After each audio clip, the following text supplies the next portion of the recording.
Alléluia, que Dieu vous bénisse ce matin. Nous sommes encore là ce matin pour pouvoir écouter la parole du Seigneur.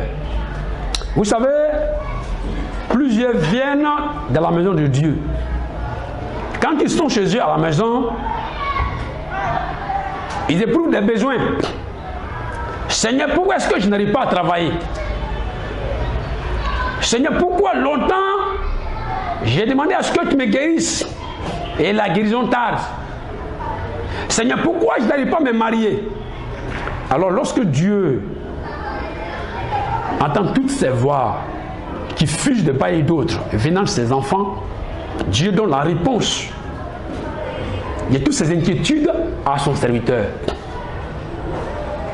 Envie de communiquer cette réponse-là à ses enfants pour que les inquiétudes, les soucis soient dissipés. Mais il y a une chose que nous avons remarqué. Quand le peuple de Dieu arrive dans le temple où on adore Jésus-Christ, au lieu d'écouter maintenant pour que Dieu puisse leur communiquer la réponse de leurs inquiétudes, ils se mettent à bavarder. Voilà pourquoi d'autres sont dans les temples où on adore Jésus-Christ. Ils ont fait 50 ans et disent, il y a longtemps, va ici chrétien, je n'ai pas vu la bénédiction. Mais aussi longtemps que tu viendras à la maison du Seigneur avec des bavardages, tu ne verras rien. Alors ce matin, bien-aimé, je te demande d'écouter la parole du Seigneur. Et tu seras guéri. Quelle que soit la nature de ton problème, tu sortiras d'ici restauré, guéri et délivré au nom de Jésus-Christ. Alléluia. Sans plus tarder, nous allons lire la parole du Seigneur dans le livre de Deutéronome, chapitre 27, verset 24. Vous savez, Dieu s'est révélé à son serviteur Moïse. Je paraphrase, c'est une longue histoire. Et c'est Moïse qui a écrit le livre de Deutéronome. D'abord, il a écrit Genèse. J'ai dit ça pêle-mêle, Genèse, Exode, Lévitique, Nombre et Deutéronome. Mais qu'est-ce que Dieu veut nous enseigner ici, dans ce passage? Deutéronome, chapitre 27, verset 4. Je lis la parole du Seigneur. Maudit soit celui qui frappe son prochain en secret. Et tout le peuple dira Amen. On va lire 2 Samuel 11, verset 15 à 17. 2 Samuel 11, verset 15 à 17.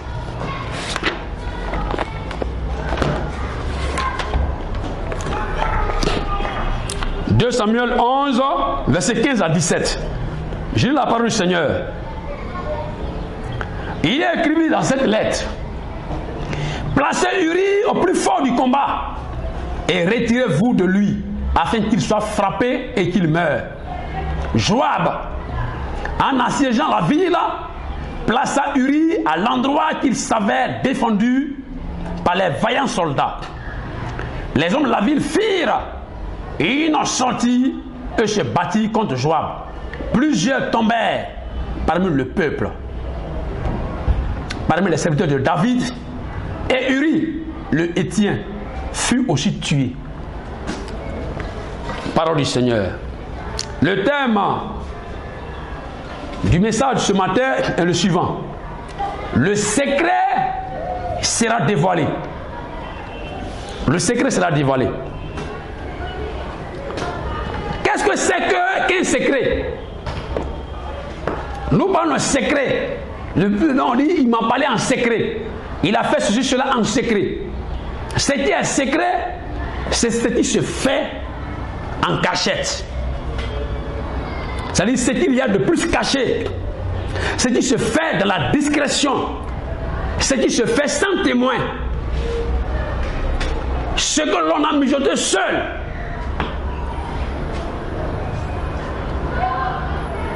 C'est ce qu'on appelle le secret. Et nous savons le plus souvent dans les quartiers, les jeunes filles ont leurs secrets. Les jeunes gens ont leurs secrets. Donc c'est ce qui se fait dans le secret, c'est ce qui se fait en cachette qu'on appelle le secret. On dit sera dévoilé. C'est-à-dire que ce qui est dévoilé, c'est ce qui est mis en nu, ce qui est découvert. Donc le secret sera dévoilé, c'est-à-dire ce que les gens concoctaient dans le secret, dans la discrétion, sera mis au grand jour. Alléluia. Que nous dit ici la parole du Seigneur. Dieu a appelé Moïse. Et il a dit à Moïse,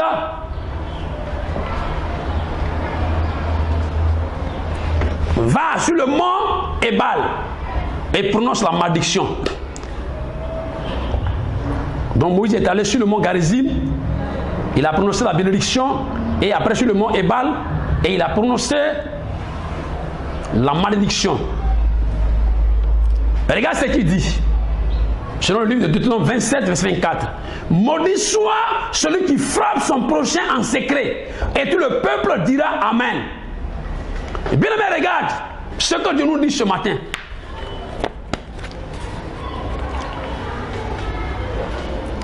Lorsque nous jetons un regard dans la parole de 2 Samuel 11, dans le passage de 2 Samuel 11, verset 15 à 17, nous nous rendons compte que cette malédiction que Moïse a déclarée dans le livre de Deutéronome 27 à 24 a eu son accomplissement dans le livre de 2 Samuel 11, verset 15 à 17. Et il y a plusieurs passages qui nous démontrent la véracité de cette malédiction que Dieu a fait grâce à Moïse de proclamer sur les enfants d'Israël. Et regardez, il y a un homme qu'on appelle Saoul. Les enfants d'Israël disaient on veut un roi. Et Dieu a établi Saoul comme roi, le premier roi en Israël. Il s'appelle Saoul. Mais Saoul, à cause de sa désobéissance, a été expulsé, chassé du trône. Et Dieu a donné le trône à David. Mais la Bible déclare qu'un jour, David se promenait dans la cour royale et il a vu une jeune femme, une jeune dame. La femme de son prochain qui se promenait, qui se lavait. Elle était pratiquement nue. Ce jour-là, David n'est pas sorti pour aller faire des incursions, pour aller en guerre. Et il a vu cette femme-là nue, complètement nue, dans sa douche. Alors David a envoyé quelqu'un, l'un de ses sujets, d'aller appeler cette femme, cette dernière. Et le sujet est allé et il a fait venir la femme. Et David a entretenu des relations sexuelles avec cette femme. Alors, quel a été le comportement de David après avoir couché avec cette femme? David a envoyé l'un de ses serviteurs. Le monsieur dont la femme a été déshonorée s'appelle Uri. David envoie son serviteur aller chercher Uri sur le champ de bataille. Et Uri est revenu du champ de bataille. Et David lui dit, mange et bois, va dormir dans ta maison. David faisait ces choses dans le but de faire dormir Uri dans sa maison. Pour que Uri puisse aller avec sa femme. Pour se disculper, pour dire non, tu es allé coucher avec ta femme, donc c'est toi qui l'as enceinté. Or, c'est David qui a couché avec Bathsheba, c'est David qui a bel et bien couché avec elle. Mais David, cette affaire était tellement flagrante, non, David voulait vraiment se débarrasser de cette histoire. Mais Dieu n'a pas permis que Uri aille coucher avec sa femme. David a utilisé tous les moyens pour que Uri dorme, ne serait-ce que dorme simplement à côté de sa femme. Mais Dieu n'a pas permis cela. Alors, qu'est-ce que David va faire? Alléluia. David va appeler son chef d'état-major qu'on appelle Joas. Si vous allez en guerre, placez Uri dans un endroit où la guerre bat son plein pour qu'il soit tué. C'est ce que Joas a fait. Et effectivement, Uri a été tué. Mais cette parole que Dieu a déclarée, que Moïse a déclarée sur les enfants d'Israël, selon Deutéronome 27, après le verset 24, a eu son accomplissement. Mais quand David a couché avec Bathsheba et qu'il l'a mise enceinte, et quand il a tué son mari Uri, mais le royaume de David a été bousculé, à tel point qu'il y a son fils qu'on appelle Amon qui a couché avec sa propre soeur qu'on appelle Tamar. Il y a le propre fils de David qu'on appelle Absalom qui a divisé le royaume de David. Alléluia. Frère, quelqu'un est dans le secret et tu te veux du mal. L'échec auquel tu es confronté aujourd'hui, c'est quelqu'un qui est dans le secret qui est en train de provoquer l'échec dans ta vie. Le célibat auquel tu es confronté, c'est quelqu'un dans ta famille, dans ton entourage, qui est dans le secret et qui ne veut pas qu'un homme fasse du seul avec toi. Le chômage auquel tu es confronté, c'est quelqu'un qui est dans le secret qui fait toutes ces choses. La maladie aujourd'hui auquel tu es confronté, c'est quelqu'un qui est dans le secret. Tu veux que toi tu sois malade. Mais laisse-moi te dire qu'il est écrit dans le livre de Deutéronome 27, verset 24. Maudit soit celui qui frappe son prochain en secret. Laisse-moi te dire, celui qui est caché dans le secret et qui te fait traverser toutes ces difficultés. Laisse-moi te dire qu'à l'instant où je prêche, Dieu le déloge. Il ne restera pas impuni. Il portera la peine de toutes ces actions négatives qu'il est en train de proclamer contre ta vie. Tu dois rester tranquille. L'Éternel dit, à moi la vengeance et la rétribution. Tu dois garder ton sang-froid. Car Dieu mettra un terme à toutes ces choses. Et tu recevras la guérison. Oui, dans nos familles, il y a des gens qui vont chez les marabouts. Et ils vont donner des offrandes au soin en disant, marabout, je ne veux pas que la fille de Léa se marie. Et tu vois, la jeune fille, elle est très belle. Les hommes viennent vers elle. Mais quand ils viennent, ils couchent avec elle simplement. Or, ces hommes, quand ils arrivent, ils avaient l'intention de lui dire, je vais te doter pour te marier. Mais à cause de ce que quelqu'un est dans le secret, qui est en train de manigancer tous ses coups, on l'exploite simplement et il ne peut pas faire du seul avec la jeune fille. Et la jeune fille va aller d'homme en homme. Et un jour, elle va rencontrer dans ses rencontres une maladie et la maladie va la décimer. C'est quelqu'un qui fait ça. C'est quelqu'un qui fait ça. Il peut être certainement dans ta famille. Il peut être certainement dans ton quartier. Dans ta communauté. Il est dans le secret. Et il profère des paroles incantatoires contre ta vie. Il est dans le secret et il profère des paroles d'imprécation contre ta vie. Tout simplement pour qu'il y ait blocage à ton avancée. Dans tous les domaines de ta vie. Mais personne ne peut mettre en doute la parole du Seigneur. Personne ne mettra en crise la parole du Seigneur. Parce que la Bible déclare que ce qui sort la bouche de l'Éternel s'accomplit. Aura son accomplissement. C'est pourquoi Dieu a dit à Moïse de proclamer cette parole sur les enfants d'Israël, afin que si quelqu'un avait des intentions de faire du mal à son prochain dans le secret, il puisse être désarmé. Deutéronome 27, verset 24. Maudit soit celui qui frappe son prochain dans le secret. Nous avons été frappés dans le secret. Oui. Comment comprendre que quelqu'un puisse dépenser des sommes colossales, ne serait-ce que pour mettre des blocages dans la vie d'un individu? Il y a des parents qui mettent des blocages dans la vie de leur propre enfant. Il finit de faire son enfant et il le livre à la confrérie de la sorcellerie. Et l'enfant a tous les diplômes et puis il meurt. C'est dans le secret que les gens font cela. C'est dans le secret. Dans le secret. Mais laisse-moi te dire que la supercherie sera dévoilée. Et à l'instant, laisse-moi te dire, reste tranquille. Confie-toi à Jésus-Christ. Et foi l'Éternel, marche avec lui. Et ce que les gens font dans le secret contre toi sera dévoilé. Et tu auras la victoire. Et à l'instant où je prêche, tu as la victoire. C'est pourquoi il est écrit dans le livre d'Ésaïe 54, 17. Toute arme forgée contre toi sera sans effet. C'est-à-dire ceux qui sont dans le secret et qui sont en train de forger des armes redoutables contre toi, les armes d'échec, de blocage, de confusion, de défaits, de honte contre ta vie, toutes ces armes seront sans effet. Et c'est toi qui auras la victoire au nom de Jésus-Christ. Et tu sauras que l'Éternel a parlé. Et l'Éternel exauce ce qui est sorti de la bouche de son serviteur. Car il est écrit dans le livre d'Ésaïe, je confirme la parole de mon serviteur et ce que prédisent mes envoyés. Regarde, je l'ai dit aujourd'hui. J'ai un témoignage. Une jeune fille dans ce quartier l'aime. Qui dit va aller en France. Et puis j'ai prié. Je préfère taire son nom parce que mes enfants connaissent cette fille bien et bien. Aujourd'hui, elle est allée en France. Elle a en vision, elle a son passeport en main. Et quelqu'un s'est transformé en un alligator et qui a avalé tout son bras avec les passeports, visa tout. Et tu lui as arraché cela. Elle s'est réveillée en sursaut. Elle dit, papa, voilà ce que j'ai vu. J'ai dit, mais oui, c'est dans le secret, mais Dieu t'a fait grâce. et tu as vu l'esprit qui est sur lui. Tu as vu celui qui constitue un blocage dans ta vie. Dieu ne t'a pas appelé pour être maudit.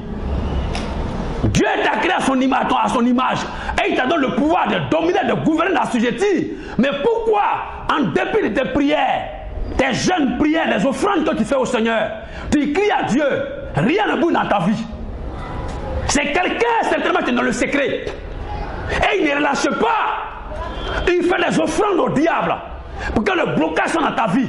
Il fait les offrandes au diable pour que tu sois stérile. Il fait les offrandes au diable pour qu'il y ait des fibres dans ton corps. Il fait les offrandes au diable pour que tu sois aveugle. Il fait les offrandes au diable pour que tu sois bossu. Il fait les offrandes au diable pour que tu demeures prostitué. Il fait les offrandes au diable pour ne même pas que tu travailles, pour que le chômage chronique soit dans ta vie. Il est dans le secret. Mais c'est l'Éternel qui pourra le dévoiler. Et à l'instant où tu écoutes cette parole, laisse-moi te dire que la prison dans laquelle tu avais été mise, cette prison est brisée et tu sors maintenant. Et ce homme est détruit. Reste tranquille, frère. Reste tranquille, soeur. Parce que Dieu les a déjà maudits. C'est toi qui as la victoire au nom de Jésus. Tu es restauré ce matin. Tous les secrets seront dévoilés. Tous les actes immondes seront dévoilés. Les supercheries seront dévoilées. Les attaques incessantes dans les ténèbres contre ta vie seront dévoilées. Jésus-Christ à la croix les a livrés publiquement en spectacle. Et il a triomphé d'elle par la croix. Et il a dit tout est accompli. C'est quoi personne, quiconque est dans le secret. Et tu te combats, tu combats ton succès, tu combats ta renommée, tu combats ta réputation, tu combats ton mariage, tu combats ta santé. Laisse-moi te dire que cet homme et tous ses projets sont voués à l'échec. Parce que Jésus-Christ t'a donné la victoire. Tu dois te réjouir et marcher avec le Seigneur. Quand la Bible déclare dans le livre de Psaume 91, verset 1er, celui qui demeure sous l'abri du Très-Haut repose à l'ombre du Tout-Puissant. Aussi longtemps que tu seras dans la parole de Jésus-Christ, laisse-moi te dire que tu remporteras de grandes victoires. Alors, est-ce que quelqu'un me dit amen ce matin? Toi, tu es dans le secret et tu combats l'avenir des enfants de Dieu. Toi, tu es dans le secret et tu combats la destinée prophétique. Ton temps prend fin parce que là où tu es caché, Dieu te déloge. Je proclame la foudre, le tonnerre et le fourgonneux divin venant de la part des ténèbres contre ta vie. Tu es décimé, tu es brisé et tu relâches tes captifs dans le nom de Jésus-Christ. Tu n'as pas à t'inquiéter. David l'a fait en tuant Uri et en acceptant Bathsheba. Mais David a vu que la parole de Dieu s'accomplit toujours. Comme il a fait cela, l'enfant que Bathsheba, le premier enfant que Bathsheba portait dans son sein est mort. Dieu l'a frappé. Et son propre enfant, son propre fils a cherché sa propre sœur. Amnon a cherché Tamar, sa demi-sœur. Et son fils Absalom a divisé son royaume. Et David avait son baluchon sur la tête et puis fuyait son propre fils. Parce qu'il faut que la parole de Dieu s'accomplisse. Maudit soit quiconque dans le secret frappe son prochain. Alors, si ces paroles ont eu son accomplissement dans la vie d'un point de l'Éternel, celui que Dieu aime très bien, car Dieu a dit, David est l'homme selon mon cœur, c'est pas dans la vie de tes ennemis que ça passe accompli. Alléluia. Chaque point, la parole du Seigneur s'accomplira. Laisse-moi te dire que maintenant, tu es relâché. Tu es relâché. Tu es relâché. C'est quoi? On va lire rapidement le livre d'Ésaïe. Ésaïe, chapitre 42. On va terminer par là. Ésaïe, chapitre 42, à partir de verset 22. Je lis la parole du Seigneur. Et c'est un peuple pillé et dépouillé. On les a tous enchaînés dans les cavernes, plongés dans des cachots. Ils ont été mis au pillage et personne qui les délivre. Dépouillés et personne qui dise restitue. Et regarde, aujourd'hui, tu vas dans les quartiers comme il y a au CI. Allez-y au fumoir. Des gens dans le secret. On détruit tous ces enfants qui se donnent à la drogue et ils ne savent même plus ce qu'ils font. On a changé leur destinée prophétique. Plusieurs en sont morts. Mais frère, toi, à qui Dieu a fait grâce ce matin et tu te retrouves dans ce temple, écoute-moi, tu ne mourras pas. Même si tes ennemis sont nombreux, la Bible déclare dans le livre de Deutéronome 28, tes ennemis viendront contre toi par un seul chemin et ils s'enfuiront par 7 chemins. Tous ceux qui sont dans le secret et qui viennent contre toi par un seul chemin, laisse-moi te dire qu'ils s'enfuiront par 7 chemins, car Dieu t'a oint ce matin, Dieu t'a délivré ce matin. C'est à toi que Jésus-Christ a donné l'onction, la puissance d'être glorieux, d'être victorieux. Ne t'inquiète pas. Leur secret sera dévoilé et ils seront désormais confus, ils seront confondus, ils auront honte et toi tu remporteras de grandes victoires parce que Jésus-Christ a payé le prix pour toi et c'est à toi qui te donne le mandat divin de dominer. Tu réussiras, tu te marieras, tu effectueras ce voyage. Ton passeport ne sera pas un bout de papier dans ta valise, mais tu prendras ce passeport pour que tu puisses effectuer les voyages. Tu te marieras et tu seras doté, tu seras guéri. Tu n'es pas n'importe qui. Dieu t'aime et il t'a appelé pour que tu sois honoré. Regardez, c'est dans le secret. Moi-même, je suis en train de vous parler. J'avais une boule au niveau de ma gauche qu'on appelle le goitre. C'est quelqu'un dans le secret qui m'avait flanqué ça à la gorge. Mais Dieu a dit, maudit soit quiconque dans le secret frappe son prochain. Le goitre a été détruit et plusieurs sont tombés derrière moi. Et aujourd'hui, Pasteur Charles annonce la parole du Seigneur. Quelle est grâce! Quelle est grâce! Quelle est grâce! Ne crains pas tous ces ennemis dans le secret qui te combattent. Ne crains pas tous ceux qui lancent des échecs contre ta vie. Ne crains pas tous ceux qui vont voir les spirites, les médiums, les nécromanciens, les sorciers. Ils vont avec des moutons, ils vont avec des dindes, ils vont avec des pintades, des poulets, avec des canards. Tout simplement pour que ta vie soit détruite. Mais toutes ces incantations, toutes ces choses n'auront jamais lieu dans ta vie. Parce que Dieu t'a délivré et la main de l'Éternel est sur toi. C'est quoi? Réjouis-toi. Réjouis-toi. Il est écrit dans le livre de Jérémie 1:19. Ils te feront la guerre, mais ils ne te vaincront pas. Je suis avec toi pour te délivrer. Dieu te délivrera à chaque instant. Et tout plan des ennemis dans le secret sera voué à l'échec. Recevez la grâce de Dieu. Recevez la paix de Dieu. Recevez l'onction. Soyez restaurés. Soyez bénis. Soyez guéris. Allez-y en paix. Réussissez, car l'Esprit de Dieu est sur votre vie. Seigneur, je te rends toute la gloire ce matin. Car tous ceux qui sont dans le secret qui nous combattent, tous leurs projets sont voués à l'échec. Nous avons la victoire. Merci, Éternel Tout-Puissant. Je te remercie infiniment de ce que tu m'as béni et tu as béni ton peuple. Je te remercie de ce que tu as dévoilé leurs secrets. Et tout ce qu'ils font dans le secret est dévoilé au grand jour. Merci, que ton nom soit glorifié. Je te remercie infiniment, ô Père. Merci pour ces enfants que tu bénis aujourd'hui. Quand ils sais qu'ils repartent à la maison, bénis, restaurés, guéris. Au nom de Jésus que j'ai prié. Amen. Merci Seigneur. Que Dieu vous bénisse et que sa grâce repose sur vous. On sera plus.